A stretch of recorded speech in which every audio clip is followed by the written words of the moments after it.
Hai, selamat pagi semua. Salam pencapir kelas Sabtu. Apa kabar? Ya, mudah-mudahan semuanya sehat hari ini. Kalau ini episodenya harusnya muncul di hari Sabtu ya, dan hari Sabtu ini kita harus kayaknya kelas Sabtu ingin remind lagi teman-teman mengenai health ya kayaknya ya. Oh iya, Kesehatan penting banget. Betul. penting banget nih karena beberapa tadi sebelum ketika rehearsal dari acara ini ya, ketika kita melakukan pre-meeting dari acara ini ada beberapa yang mungkin yang closer kontak dari kita yang jadinya yang mungkin udah mulai terpapar nih sama COVID gitu. Jadi teman-teman selalu siap sehat dan barokah lah dalam menjaga jaga jarak, minum pakai masker itu segalanya banget ya. Pakai masker di mana-mana itu yang karena biar selalu semangat dan tetap bisa beraktivitas dengan baik dan tentunya juga bisa mendengar dan menonton kelas Sabtu ini dengan lebih barokah. Kelas Sabtu. Karena kelas Sabtu selalu menarik. Karena kelas Sabtu selalu menarik. Oke, dan hari ini ya benar banget lah, kita akan ngobrol sesuatu yang sangat menarik. Topik menarik lainnya. Topik menarik yang spesial. Dari narasumber yang sangat spesial juga. Iya. Enggak ada narasumber hari ini, kita bertiga doang. Oke. Cuman maksudnya ini seorang yang praktisi lah, bilangnya praktisi lah ya. Iya nggak? Iya. Masa bukan praktisi atau apa dong bilangnya? Kalau orang yang melakukan sesuatu sehari-hari itu apa? Praktisi kan? Iya, praktisi. Atau seorang pegiat bukan? Penggiat. Pengamat dan pegiat. Pegiat. Pemerhati. Peminat. Ya.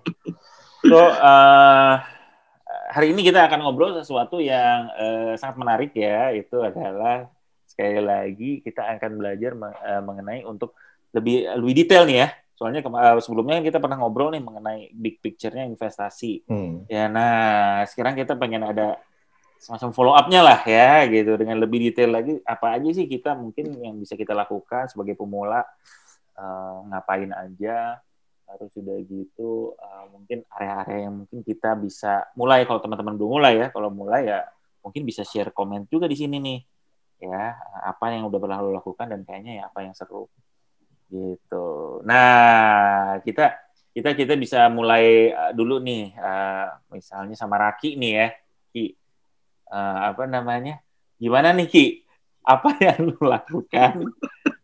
lu lakukan biasanya ya untuk memulai hari lu sebagai seorang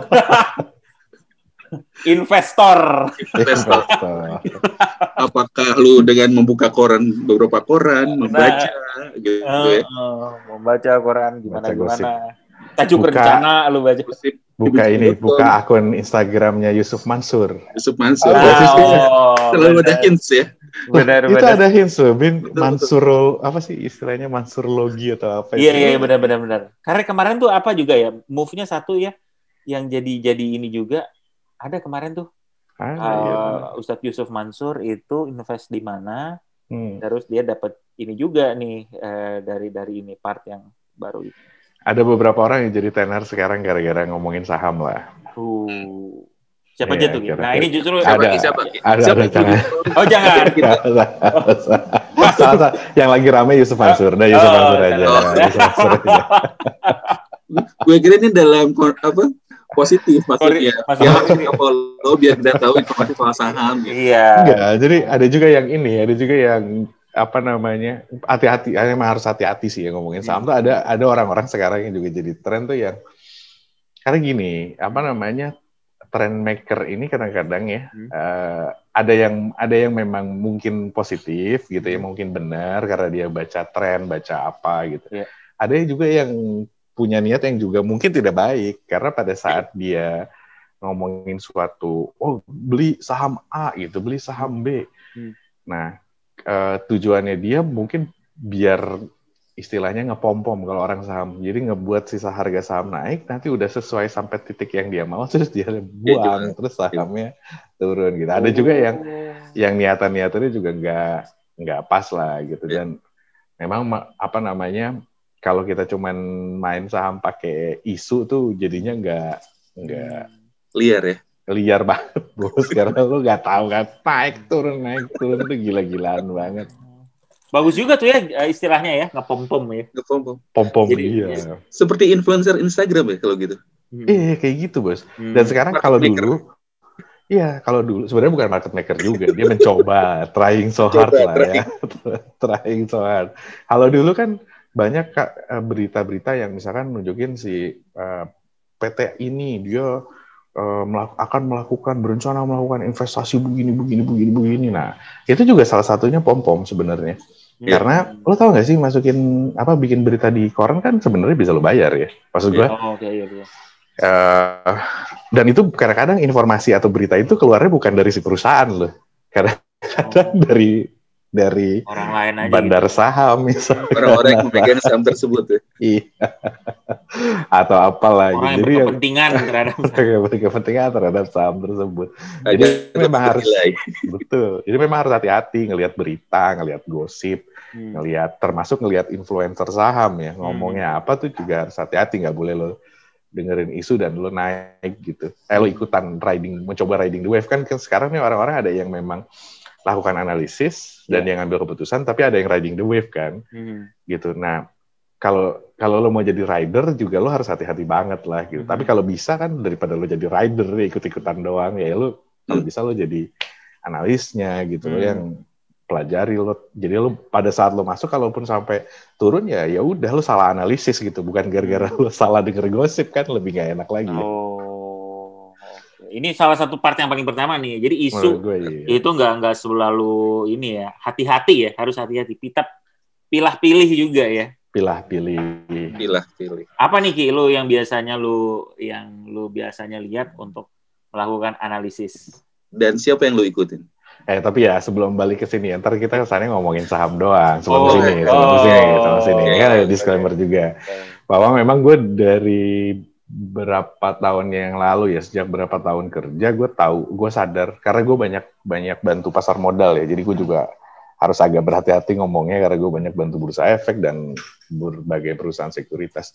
Cuman poinnya setelah gue berapa tahun bekerja, gue mencoba investasi lah, jadi gue punya reksadana, gue punya saham gitu ya, terus bahkan sekarang gue juga punya akun di emas ya. Sekarang kalau lo sekarang banyak banget aplikasi yang lo bisa jual beli emas lah di sana asal lo trusted. Jadi investasi itu tergantung sama kebutuhan dan tujuan lo. Gitu. Karena kalau kata Ibu Ligwina Hananto kan tujuan lo apa gitu, lo mau investasi apa dan lo memilih instrumen investasi yang paling tepat. Nah, sebenarnya disclaimer dulu begitu, ini bukan berarti ngomongin saham.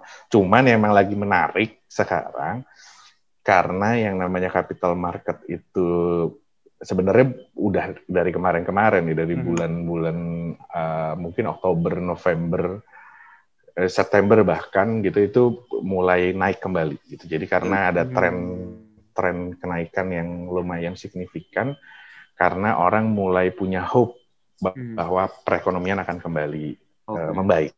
Gitu. Dan perbaikan tren ini ternyata lumayan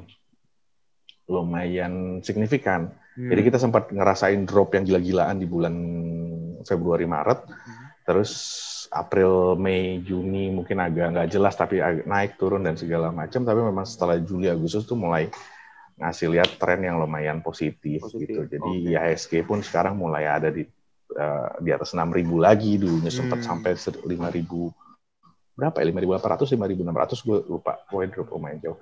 Nah, pada saat kondisi itulah sebenarnya harga saham jadi menarik gitu, investasi di saham jadinya menarik. Nggak cuma di saham ya, reksadana pun kalau lo memang beli reksadana di bulan Juli atau Juni kemarin, sekarang lo harusnya udah megang return yang lumayan besar. Mungkin ada yang sekarang megang return sampai 20-30%. Gitu. Tapi kalau di saham, yes. Tapi kalau di saham, gue melihat berbagai orang yang ratusan persen di tahun ini mengambil keuntungan.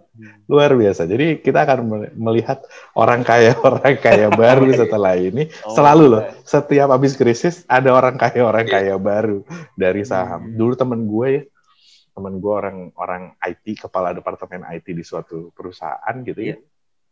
Ya gara-gara dulu beli saham bumi itu kan agak di bawah. Tapi kalau lagi ada spike tuh bisa naiknya tinggi. Gara-gara saham itu, ini kaya raya banget sekarang, bos. Kaya raya banget. Dan jadi sekarang dia ya kerjaannya adalah orang IT, tapi di satu sisi dia adalah investor. Nggak cuma investor di saham ya. Dia jadi macam-macam lah, properti apa dia. Jadi dia punya view lain atas masalah lain juga. Masalah lo, iya. Tapi ya kerjaan lo apa? Ya lo gue orang IT gitu. Gitu. Tapi dia jadi sensitif banget sama masalah investasi ya. Jadi dia tahu banget. Dan bahkan dipercaya sama teman-temannya, dia ngumpulin uang dari teman-temannya, dia yang ngelola investasi. Ya ada orang, ya, karena dia jadi sensitif banget sama masalah investasi. Gitu. Tapi ya itu butuh panjang lah lo paham soal investasi. Nah itu tapi menarik ya menurut gue ya saham itu. Ya, yang gue rasain sih sebenarnya minat orang terhadap saham selama masa pandemi ini semakin tinggi. Karena pertama adalah kita kan tahu di awal tuh kayak semuanya pada drop banget lah kayak gitu ya. Terus kedua adalah orang kan pada bingung nih, sebenarnya itu mau investasi apa kan gitu ya. Ketiga adalah orang kan pada di rumah, gue mau ngapain deh, apa yang bisa gue lakukan ya. Terus makanya gue jadi sering ngeliat beberapa teman gue yang jadi aktif bermain saham. Jadi saya mungkin jadi kayak day traders gitu. Terus gue tanya, lu caranya gimana buat bisa ngambil keputusan buat mau transaksi apaan? Ya gue akhirnya ngikut aja orang, gue copy trading aja gitu. Apa yang orang lakukan. Lu ngerti? Gak juga, tapi so far sih katanya baik-baik aja sih katanya. Nah, tapi menurut gue sih itu agak menakutkan, tapi di satu sisi ya lukratif juga ya, bahwa lu hanya dengan juga gitu. ngikutin orang aja lu bisa untung bisa gitu. Bisa banget. Dan banyak yang kayak gitu sekarang yang ngikut-ngikut orang. Cuman yang harus dilihat adalah kalau kita ngikut orang itu kita bisa dapat untung. Jadi biasanya gini, kalau orang yang ngikut tuh dia dapat untung tapi tentu lebih sedikit daripada yang benar-benar lakukan analisis gitu ya. Dan itu that's okay gitu kan. Lo riding the wave, orang dapat 100%, lo dapat 50%, that's okay dong. Ya udah, dan gua enggak mikir. Enggak mikir. Ya 100% kan mikir dia. Enggak apa-apa banget. Cuma yang jadi ngeri adalah kalau misalkan kan yang namanya jual beli saham enggak cuma untung ya, ada ruginya juga. Betul. Pada saat orang lain rugi misalkan 20%, mungkin lo ruginya bisa 30-40% atau lebih. Karena kadang lo nggak tahu kapan harus keluar gitu. Itu kan ngerinya sahamnya. Jadi saham tuh entry dan exit juga jadi penting. Sebenarnya reksadana juga, tapi reksadana gerakannya nggak terlalu menukik kayak saham. Reksadana juga lo harus tahu kapan lo entry, kapan lo exit sebenarnya gitu. Gitu sebenarnya. Jadi memang harus ada beberapa yang harus lo atur sih. Jadi lo ini sebenarnya manajemen risiko sebenarnya. Jadi misalnya lo punya uang 10 juta, lo beli di satu saham, kalau naik ya sudah lo beruntung gitu. Tapi kalau turun lo mau sampai sebatas mana gitu. Kalau dia turun nilainya jadi 9 juta, lo masih tetap mau pegang apa enggak? Karena pada saat turun itu kalau saham ada dua kemungkinan. Dia naik lagi atau dia turun lagi. Kan gitu ya. Iya dong, pasti ada. Memang kayak gitu. Iya, atau dia tetap sama lah, ada 3 berarti. Atau dia tetap segitu. Gitu. Cuman nggak sih, rata-rata, karena lo akan jual beli di saham yang liquid kan. Jadi pilihannya pasti cuma 2 lah, naik atau turun. Gitu. Nah, sekarang problemnya kalau misalnya tadi dari lo punya 10 juta mau jadi 9 juta sekarang, pada saat lo masih di bursa saham itu, saham lo masih lo pegang. Ya, lo akan milih kan, lo akan stop di sini, atau lo akan terus ngikutin dia mau turun kemana, gitu. Nah, terus kemudian sekarang kalau mau bicara saham, kan orang bilang ya dari dulu, ini pengalaman pribadi ya. Orang kan bilang dari dulu, saham tuh turun tapi pasti akan naik lagi, bener. Saham tuh mostly akan naik lagi, tapi ada saham yang tidak naik lagi juga. Ada saham yang berhenti di 50 dan nggak naik-naik sampai detik ini. Gue pernah ngalamin, dan sampai saat ini gue punya satu investasi yang ada di 50 perak dan tidak bergerak sama sekali selama beberapa waktu ini. Dan gue punya saham-saham yang emang turun. Kemarin turun tuh waktu pandemi pertama. Naik lagi nggak? Bener, naik lagi. Cuma naik laginya nggak nyampe ke masa sebelum dia turun. Artinya, kalau lo jual sekarang, lo jual rugi, gitu kan. Naik, tapi lo jual rugi, gitu. Lo mau nungguin dia sampai balik lagi ke sini kapan? Nggak tahu kan. Sampai detik, nggak. Kemarin, di Desember kemarin, akhirnya menyentuh lah balik lagi. Jadi setahun tuh. Setahun dia dari sini, balik lagi ke posisi awal tuh setahun. Gue ada pengalaman di saham yang kayak gitu. Nah, cuman padahal orang-orang lain dari bulan Juni kemarin sampai bulan Desember, orang udah ngambil untung 100% gitu. So, gue ada opportunity loss yang juga cukup besar gitu. Kecuali gue pengen ngambil loss-nya, gue jual di tengah tahunnya gitu. Jadi, ada hal-hal begitu sebenarnya di mekanisme market yang kita harus paham. Gitu. Kapan masuk, kapan keluar, kapan ditahan, kapan... ya gitulah ya, kapan harus diem aja lo nggak ngapa-ngapain itu juga ada.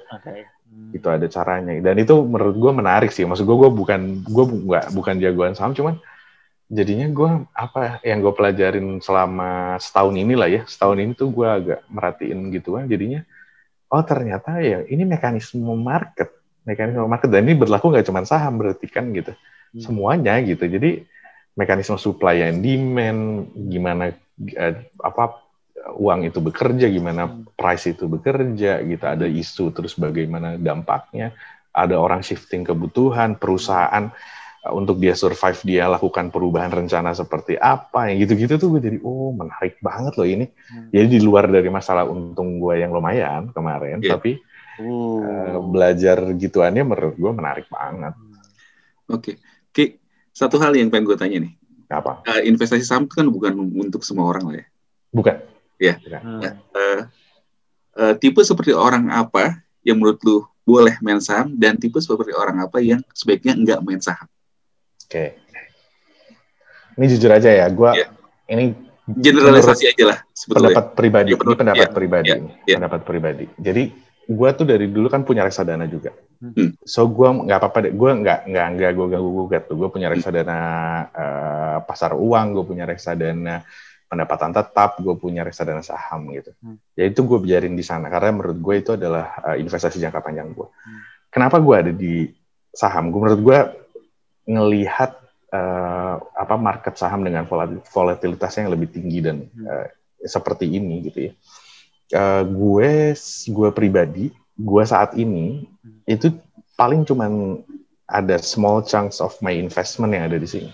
Jadi tujuan gue adalah sebenarnya untuk tahu, untuk belajar gimana capital market works gitu. Dan kalau menurut gue, apapun jenis orangnya, sebelum lo benar-benar melakukan investasi yang niatannya investasi, lo harus ngalamin fase itu dulu. Fase paham, fase lo megang uang segini terus tiba-tiba harganya drop banget gitu ya sampai dalam. Lo kayak kemarin ya, ada berita masalah Pak Anies narik rem darurat, itu kan di mana-mana headline-nya narik rem darurat.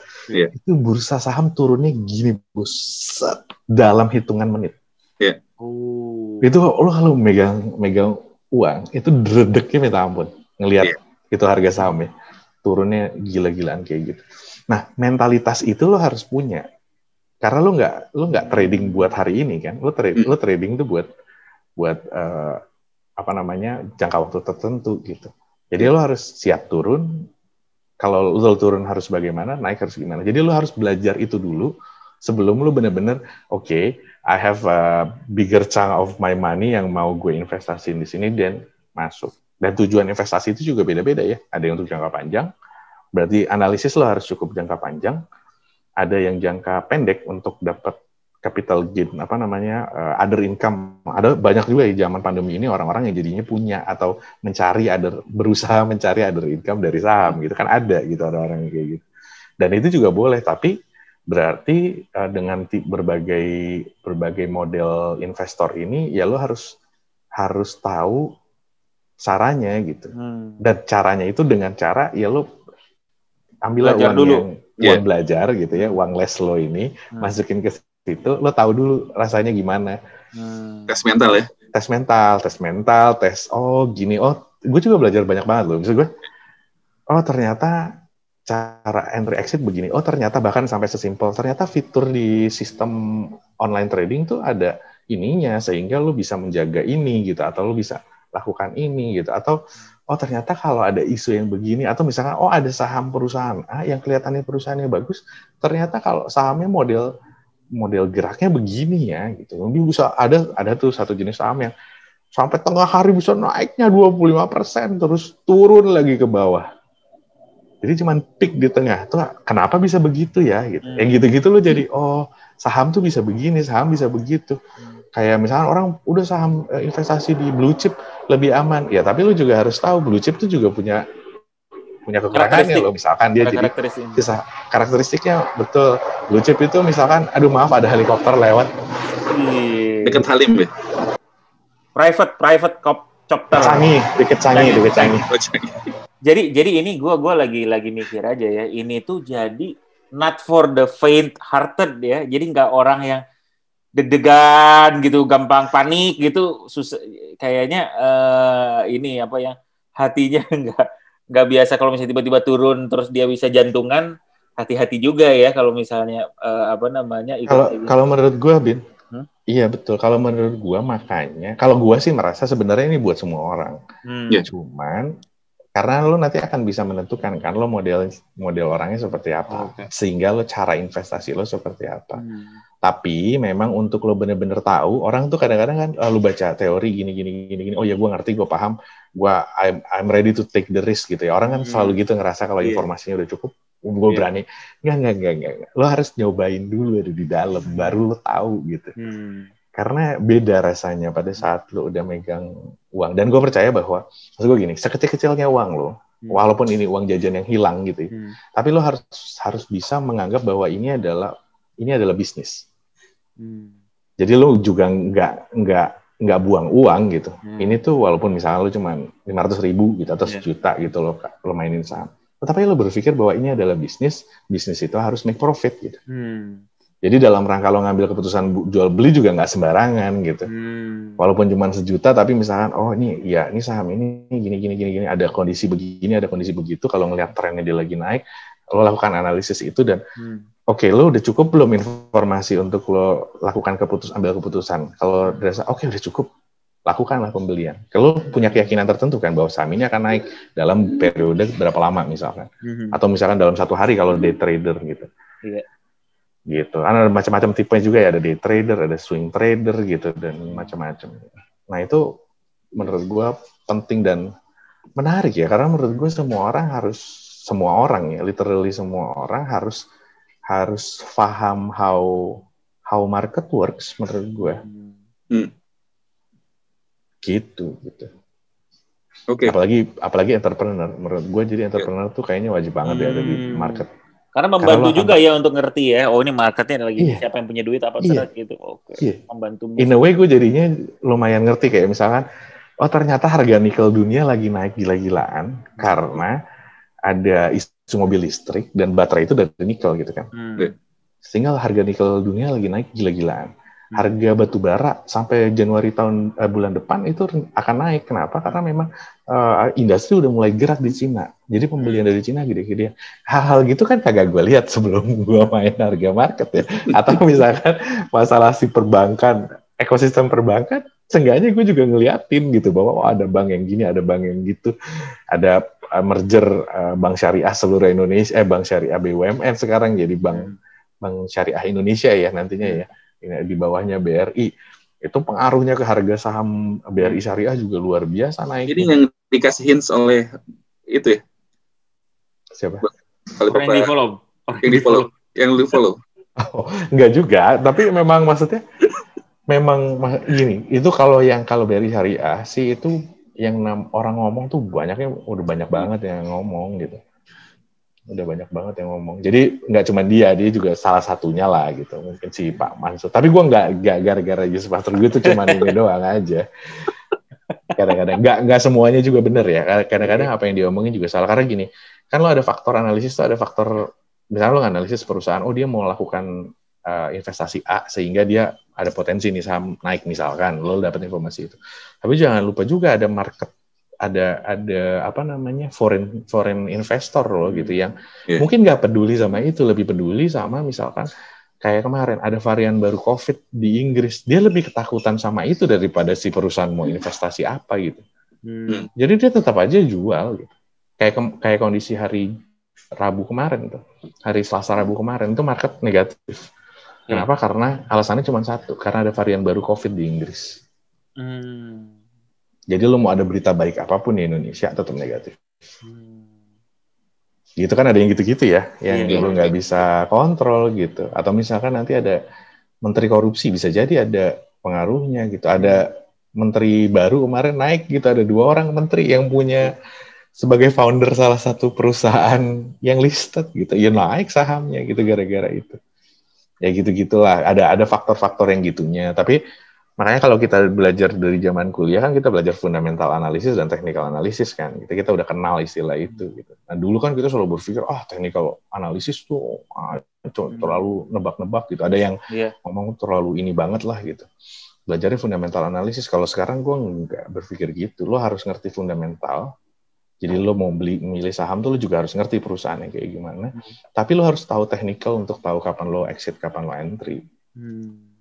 Nah, itu yang susah sebenarnya. Itu yang nggak semua orang bisa paham. Karena technical itu manajemen keuangan banget lah. Iya. Oke. Gue sebagai orang yang awam, kalau ingin masuk ke investasi saham, apa sih yang harus dilakukan? Beneran, misalnya kayak gini. Anggaplah, misalkan teman atau istri kita lah gitu. Mau investasi saham dong, apa sih yang harus dilakukan dimulai? Apakah harus gue buka rekening dulu, atau gue langsung daftar ke salah satu sekuritas gitu ya? Terus gimana sih first step-nya yang perlu dilakuin? Buka rekening dulu pastinya gitu. Jadi, tapi kalau zaman sekarang kan udah gampang ya. Kalau dulu kan lo harus datang atau lo harus didatengin sama salesnya gitu. Kalau sekarang tuh lo bisa online. Nah, apa aja sih? Apa aja yang mungkin ya nama-namanya yang mungkin yang jamak atau umum dipakai? Sebenarnya ada sekitar 100 perusahaan sekuritas di Indonesia. Gitu, ada banyak gitu perusahaan sekuritas. Dan semuanya ini adalah klien ya? Enggak lah. Nah, at least. Iya, luar biasa. Gue nggak enak kalau gue merekomendasikan salah satu gitu ya. Cuman intinya sih, dan tapi gini, perusahaan sekuritas itu kan ada yang memang dia kliennya korporasi, ada yang retail ya, ada yang memang kita bisa gunakan sistemnya buat retail online trading. Nah, ada beberapa yang besar sebenarnya, yang dia besar tuh artinya retailnya besar ya gitu. Banyak pengguna individual atau retailnya. Kayak contohnya Indo Premier Sekuritas tuh namanya iPod. Ada Mirai Sekuritas tuh namanya HOTS, nama aplikasinya, sistem tradingnya. Ada RHB Sekuritas, Mandiri Sekuritas juga ada, CIMB Sekuritas dan lain-lain. Jadi ada banyak sebenarnya kalau googling aja tuh sebenarnya ada banyak. Dan masing-masing itu kan ada biaya transaksi ya, biaya jual dan biaya beli. Rata-rata tapi di bawah 1%. Jadi lo beli saham, lo jual lagi itu ada kayak komisinya 1%. 0, sekian persen. Gitu. Misalkan dari 1 juta gitu, kena berapa tuh? Enggak, kalau lo beli saham 1 juta. Yes, misalkan. Ya, beli saham 1 juta. Let's say lo kena komisi beli, kalau nggak salah beli yang besar, jual yang kecil ya, kalau nggak salah. Misalkan lo kena 0,35%. Berapa tuh? 3.500. Iya. 35.000. 3.500 kali. Kalau 1% itu kan, kalau misalnya uangnya 1 juta, 1%-nya itu kan 10.000. 10% itu kan 100.000, 1% 10.000. Jadi kalau 3.500. 3.500. Iya, cukup 3.500. Terus kalau lo jual 0,15%. Kalau nggak salah gitu, gue tapi takut kebalik ya jual belinya. Tapi rata-rata tuh 0,4, 0,5% in total jual beli. Bagus juga ya buka perusahaan sekuritas nih. Bagus, tapi ini kan sebenarnya lo dapat transaction fee ya, Wan, ya modelnya ya. Jadi kalau lo nggak yang retailnya gede-gede banget ya susah. Jadi lo emang benar-benar harus high volume, high frequency kan. Iya. Kalau kayak gini. Gitu. Nah, yang besar-besar di top frekuensi itu kayak ada tadi gue bilang Indo Premier, Mirai itu mereka biasanya juga di atas lah. mana yang mesti gue pilih? Maksudnya apa basis consideration-nya betul. Walaupun lu nggak merekomendasikan spesifik. Iya, kita lihatnya apanya, misalnya kemudahan untuk ini membeli dan menjual, atau misalnya ada tips-tipsnya, atau misalnya aplikasinya jarang hang atau misalnya dia tuh dashboardnya cukup bagus, memudahkan kita melihat portfolio gitu. Gitu. Ya. Kalau gue ngelihatnya satu ya kemudahan layanan ya, karena ini kan kita bicara mudah untuk apa Ki? Kemudahan layanan tuh. Mudah untuk apa? Mudah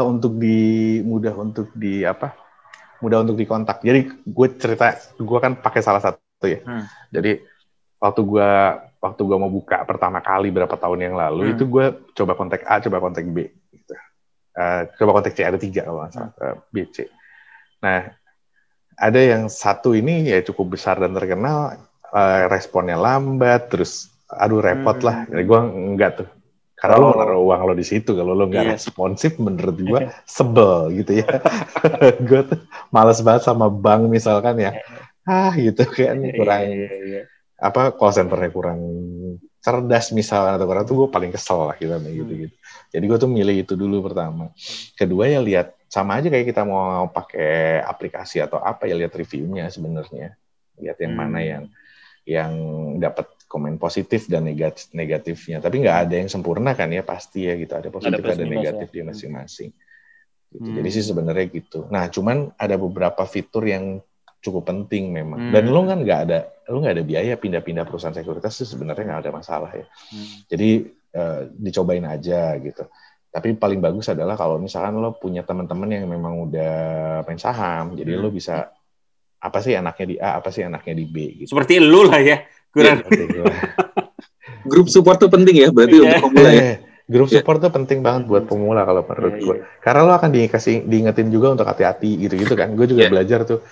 Ya, kayak contoh misalkan ya, kalau investasi saham di grup gue gitu, gue punya ada satu grup yang emang gue belajar. Jadi gue belajar technical analysis tuh gue bayar. Gue belajar technical analysis tuh memang Nah, di situ juga dikasih tahu bahwa memang lu jangan pernah lupa untuk pasang cut loss. Jadi kalau misalnya lu beli saham, di online trading itu lu bisa masang sistem automated ordering namanya. Jadi kalau misalkan si saham nyentuh harga sekian, dia kalau bursa saham tiba-tiba turun jatuh, dia nyentuh harga sekian, lo akan otomatis jual. Gitu. Atau lo pasang take profit di berapa. Jadi bisa kan juga ya? Ngeliat, otomatis? Bisa. Otomatis. Jadi kan lo kadang kan lo nggak setiap hari, setiap saat megangin handphone atau ngeliatin, iya kan? Tapi misalkan lo udah tahu dia naik 5% dan menurut lo itu cukup gitu ya. Mau itu nyampe dalam waktu sehari, 2 hari, atau seminggu, ya dia akan jual secara otomatis. Gitu, bisa begitu gitu. Nah itu kan semua harusnya dasar analisis ya. Lu gimana caranya bikin cut loss dan take profit kalau lo nggak ngerti ini saham mau naik turun segala macam. Ada ekspektasi gitu, ekspektasi market dan segala macam. Jadi itu bisa begitu. Nah itu yang gue pelajarin banget, dan fitur itu jadi penting kalau lo punya sistem, karena minimal fitur cut loss ya. Karena kalau untung kan lo ekspektasi 5% terus lo buka-buka tiba-tiba 12% kan ya happy. Alhamdulillah. Aja, gitu. Tapi kalau cut loss kan jadinya penting ya.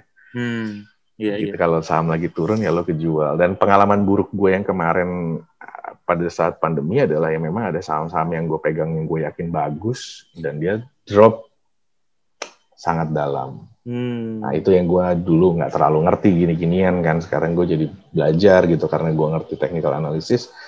Jadi lo nggak boleh ini juga kalau di ilmunya di technical analysis ya. Lo nggak boleh lo nggak boleh kayak mendewakan si saham. Misalkan lo langsung BUMN bagus, nggak akan pernah tutup kalau kenapa-napa di bailout sama pemerintah misalkan ya. Misalkan, ya harga saham ya gimana ya? Market ya kalau dia mau drop, kalau dia mau drop mah drop aja gitu. Jadi lo secinta-cintanya lo sama perusahaan ini, pada saat lo harus lepas, ya lo lepas gitu. Gak ada fanatisme ya berarti di dalam saham. Gak boleh, gak ada. ngelihat ini sebagai ini ya as a businessman lebih itu maksud gue itu juga lo belajar kan pada saat lo investasi beneran di bisnis, lo nggak boleh pakai hati. Iya. Lo harus pakai kalkulasi, harus pakai analisis, lo harus kayak gitu loh. Nah itu gue belajar banget di sini. Wah, lo jadi trading jadi investor tuh kayak full kan ya? Rasional. Tidak boleh ada emosi, semuanya adalah rasionalitas. Belajar sama Mr. Spock beneran. Gimana sih? Gue nggak bisa tuh. Ya gue baru belajar ya. Gue juga masih banyak yang kayak kalau kayak Warren Buffett kan dia udah bisa ngelihat dia nganalisisnya panjang ya. Sebenarnya kalau ininya ya orang-orang yang kayak dia tuh dia nganalisis cukup panjang. Jadi dia beli sesuatu tuh karena memang dia tahu dalam beberapa tahun ke depan dari rencananya si perusahaan tuh make sense atau enggak, industri ini akan naik atau enggak. Itu kan lu butuh kemampuan yang luar biasa dalam analisis. Nah, menurut gue itu penting. Jadi gue nggak ngerasa kalau lu day trader berarti lu lihat aja chart 5 menitan maka cukup. Ya nggak bisa gitu sebenarnya. Lu juga harus tahu industri apa yang lu masukin gitu. Kalau memang dia ada future-nya, dia ada ini, ya bagus gitu. Kalau enggak juga kan lo boleh beli saham ini, cuman lo harus hati-hati. Nggak boleh pegang terlalu lama gitu misalkan. Yang gitu-gitu kan lo harus paham ya. Jadi menarik sih menurut gue untuk dipelajari gitu. Tapi gue belum bener-bener yang, wah gimana ya, gue masih belajar. Iya. Masuk dikit, cobain, lihat. Ngerasain turun, ngerasain naik gitu. Nah, yang gila lagi gue juga mau coba share sedikit ya. Nah, ini dia. Ini yang selalu ditunggu sebetulnya. Ya, silakan. Enggak. Ini gue mau ngasih lihat ini aja nih. Ini saham-saham pandemi nih. Top gainer saham. Ini dari berita ya. Ini bukan dari pendapat gue. Ini dari berita. Saham BRIS itu, kalau nggak salah sejak bulan Juli kemarin, naiknya gila-gilaan tuh 587%, bos. Gila ya. Jadi kalau lu punya uang 1 miliar, naruh di situ jadi 5 miliar ya, Ki? Yes. 6 mungkin, hampir 6 nih, 5,8 ya? Miliar. Oh iya. Gila ya. Lu mau bisnis apa kayak gini, bos? Ternyata pesugihan itu ada ilmunya ya. Pesugihan itu. Ini pesugihan ini menurut gue. Dia melipat gandakan. Atau kayak orang sulap. Ya. Ini mana 100.000, cat jadi 2 gitu. Cat jadi 5, nah ini jadi ini. Cukup di BRI Syariah, nah Anda dapat sulap. Iya tuh yang gitu-gitu nih, lihat aja tuh. Kimia Farma naiknya. Ini kan karena dia masalah dia mau distribusi vaksin dan segala macam ya. Sehingga orang punya hope di situ. Bank Bukopin yang baru saja diakuisisi, dia juga naiknya gila-gilaan. Berarti orang punya ini yang bagus. Semen Baturaja ini juga naiknya gila-gilaan. Semen Baturaja karena kenapa ya, Ki? Nah itu gue juga kurang. Sebenarnya gini, sektor properti dan construction di kemarin di bulan-bulan Desember kemarin tuh memang naik gila-gilaan. Jadi orang punya hope yang tinggi banget di construction karena sebenarnya gini Wan, ada hukumnya tuh Wan. Kalau misalkan lo habis krisis katanya, pada saat krisis tuh sektor pertama yang bagus tuh kayak teknologi, pharmaceutical yang gitu-gitu. Infrastruktur. Itu bukan infrastruktur turun pada saat pertama kali krisis keuangan tuh drop. Karena lo nggak ada perkembangan kan, nggak ada ini. Bentar ya, ini lewat lagi. Nggak apa-apa. Makanya Ki, kalau misalnya punya helikopter pribadi itu jangan terlalu dekat ininya helipadnya itu jangan terlalu dekat. Cukup ya 2 kilo aja, 1 kilo gitu. Kesian kan kompor jadi mati terus. Iya gitu. Nanti anak-anak belajar gimana. Dan after krisis, jadi pas lagi titiknya krisis itu tadi teknologi yang kayak kesehatan tuh naik. Tapi pada saat after krisis, jadi baru pertama kali melangkah mau naik sedikit, itu kayak sektor ini mineral, oil and gas itu naik karena orang mulai produksi lagi kan. Itu naik. Setelah itu naik properti yang gitu-gitu construction gitu-gituan yang naik. Iya. Jadi ada gitunya tuh gerak gitu. Nah, during itu semua juga gue lupa ya ada titik di mana sektor financial yang naik. Itu menurut analisis orang lah gitu gue baca di mana. Nah, ini sebenarnya yang menarik. Nah, ini gue juga coba mau sorry. Kalau baik lagi yang tadi. dari 5 ini gitu ya, kalau dilihat yang paling tinggi itu sebetulnya bukan perusahaan yang purely bagus secara performansi ya, tapi gara-gara corporate actions-nya. Gara-gara mau merger lah, gara-gara mau transformasi lah, atau mau apa kali ya. Jadi kalau dilihat sebetulnya ya selain melakukan technical analysis, tapi ya mengetahui bahwa apa yang bakal terjadi sama si perusahaan tersebut, itu pun yang penting buat kita ketahui ya. Benar. Sering dapat informasi dari orang lain mungkin. Makanya kan kalau dibilang yang namanya stock market itu dia lebih cepat dari kondisi nyatanya. Jadi dia menggambarkan ekspektasi kan. Bahwa dengan sebenarnya dasarnya juga analisis, Wan. Kalau misalkan keempat bank syariah BUMN itu bergabung menjadi satu, maka dia akan punya aset sekian, dia akan begini begitu gitu, dengan punya channel yang seperti apa, dengan punya segala macam yang seperti apa. Sinergi efeknya itu. Iya. Yang itu sebenarnya yang dianalisis dan banyak orang punya ekspektasi yang positif gitu di sana. Sebenarnya poinnya sih itu ya gitu, yang kenapa ini naik. Jadi sekarang gini, kalau misalkan ada beberapa perusahaan merger gitu ya, jadi satu, tapi misalkan lah, let's say ya, perusahaan pariwisata di Indonesia merger jadi satu, belum tentu efeknya seperti ini. Gitu loh. Jadi ini tuh ada analisis yang dilakukan juga gitu sama banyak pihak termasuk asing ya, karena market Indonesia ini kan market yang menarik banget buat asing karena dia masih dinamis, market yang masih cenderung bukan dinamis ya, cenderung murah. Jadi lu belum saturated marketnya. Potensi naiknya tuh luar biasa. Tinggi. Itu kira-kira. Nah, ini yang menurut gue menarik. Dan pada saat, dan banyak sekarang aplikasi-aplikasi nih, kayak contoh gue mau ngasih lihat si Trading Info ya. Nah, dia yang bisa ngasih chart tabel-tabel seperti ini untuk lo bisa lihat, misalkan lo mau cari price earning ratio yang paling kecil di market gitu, lo bisa dengan mudah juga gitu ngeliatnya paling besar ya, yang paling kecil. Jadi kalau lo pengen melakukan analisis price earning ratio, lo pengen ngeliat market cap mana yang paling besar, nih lo bisa filtering dan lo bisa, ini free ya, ini free gitu. Jadi menurut gue ya sekarang, apalagi zaman sekarang ini ya lebih mudah lagi sebenarnya untuk lo analisis. Dan dia juga bisa ngasih chart free seperti ini. Ini chart ini harusnya biasanya berbayar. Nah ini dengan berbagai indikator ya, ini kan lo belajar ini MACD, ini stochastic gitu. Terus ini moving average, lo ngelihat nih harganya si BRIS dulu di berapa tuh? Juli 2020 di 280 rupiah. Menjadi berapa sekarang? 2.400. 10 kali lipat. Sempat naik ya 2.400. Ya. Bayangin orang yang megang di harga 200 ya. 12 kali dia berarti. Luar biasa kan. Jadi kalau punya uang 1 miliar, jadi 12 miliar. Iya. Ya tapi ya itu ya tetap kan lo tidak bisa ini ya, lo ya sebenarnya nggak ada juga yang bisa menganalisis bahwa ini akan menjadi sekian. Betul. Yang lo tahu adalah bahwa ini bahwa karena dia punya performa yang seperti ini, maka lo punya potensi untuk naik. Tapi naik kemana sebenarnya nggak ada yang bisa analisis. Lo bisa lihat ada titik resist dan support, lo bisa tahu titik-titik. Kalau harga tuh mau menembus titik tertentu, dia biasanya ada ada tekanan-tekanan tertentu yang gitu-gitu, ada ilmunya. Cuman kan ilmu itu hanya untuk analisis gitu. Real tetap aja lo nggak tahu gitu. Gitu kira-kira. Nah, jadi menarik sih untuk dipelajari ya menurut gua ya. Iya.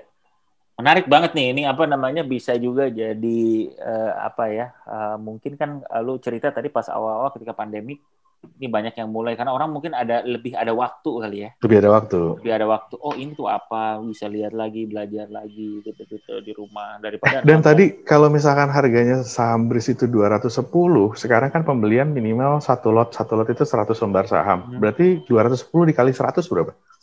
220.000. Beli 200 rupiah kali 100, 20.000. Iya, satu lot tuh ya. Ya udah segitu harganya waktu lo beli. 20.000. Bener nggak sih? Per lotnya. Ya. Sekarang Beli naik a lot ya. Naik a lot, bener. Naik a lot. 210 kali. Ya gitulah kira-kira. Menarik. Jadi kalau misalnya gue ini dari lu ya, Kia, pertama lu lihat-lihat aja dulu nih ya ininya. Buka rekening dulu, sampai lu lihat-lihat yang tanya-tanya sama teman lu. Terus udah gitu belajar dulu ya, lu kasih waktu untuk diri lu belajar dulu. Dan lo akan sadar tuh pada saat masuk market saham tuh lo akan sadar, gue harus tahu ininya ya, gue harus tahu itunya. Jadi lo akan. Gini. Tapi lo harus ya itu belajar gimana. Ini kan prinsip supply and demand sebenarnya, harga itu kan ketemu antara supply dan demand. Betul. Jadi kalau harga naik itu berarti demand-nya lebih tinggi daripada supply. Kalau harga turun itu berarti supply-nya lebih besar daripada demand gitu. Nah yang gitu-gitu kan lo jadi belajar. Terus kenapa sih, apa yang bisa menggerakkan supply dan demand gitu. Jadi di masa pembelajaran itu lo ambillah wisdom itu ya. Iya. Orangnya industri ini tuh gini. Industri ini gini. Oh, ini tuh gini. Oh, kenapa itu gitu-gitu ya. Itu di situ apalagi orang yang udah kuat di industri tertentu ya. Misalkan Iwan kuat di banking, dia pasti ngelihat informasi perbankan juga lebih gampang. Dia karena nama bank juga dia tahu bank ini gini, bank itu. Iya. Jadi pada saat dia investasi juga dia pasti paham lah gitu. Apa sih yang ngebuat bank itu jadi punya potensi bagus gitu, atau bank itu nggak bohong mulu nih, pas ntar suatu saat ada kasus apa, penggelapan apa nanti gitu, gua nggak mau bank ini gitu. Yang gitu-gitu kan juga penting ya. Governance. Jadi itu udah selesai, udah belajar. Nah, baru deh kalau misalnya lu belajar. Baru cuan habis itu. Baru lu masukin sedikit-sedikit ya, Ki ya. Baru cuan, iya. Sedikit. Cuan is life. Oke, ini kayaknya menarik banget ya. Sekali lagi selalu menarik ya. Selalu menarik. Slogan ya dari. Jadi yang belum ikut-ikutan, coba lihat-lihat atau minimal menurut gua reksadana sih. Reksadana. Karena gini ya, satu lagi analisisnya atau targetnya pemerintah atau analisis gue atau asal masalah dari mana, cuman di tahun 2021 tuh targetnya IHSG sampai 6.800, sekarang tuh baru 6.000. Jadi potensi kenaikannya, potensi kenaikan indeks itu masih besar banget, dan itu kan didorong oleh berbagai faktor dan industri. Jadi menurut gue sih masih sangat menarik lah ini bursa saham ini untuk dimasukin. Oke. Ya, dan teman-teman juga jangan lupa ya, para kelompok capir semua, kalau if you have any insight atau ada praktis yang suka dilakukan atau ada tips-tips juga yang mungkin ini bagus tips, nanti jadi insider trading. Iya. Apa dong? Informasi pasar aja mungkin. Ya, informasi pasar. Iya betul. Soalnya kalau itu dalam bahasa market tip itu ya, dulu berarti diberikan info sebelum dari itu ya. Somebody tip you katanya. Oke, bisa share juga di komen kita ya. Gue jadi keingetannya ada satu film Billion sama di Netflix ya. Iya. Iya, lu pernah lihat? Belum pernah nonton, cuma tahu ya. Jadi itu mengenai itu trader juga. Oh. Gitu. Dan dia jadi gede banget. Cuman ya dengan segala macam lika-likunya lah ya. Lika-liku laki-laki dan gara-garanya gitu. Oke, kelompok capir semua, thank you so much ya. Dan kita akan ketemu lagi di Sabtu berikutnya. Stay healthy dan mulailah berinvestasi. Yeah. Yeah. Bye-bye. Bye.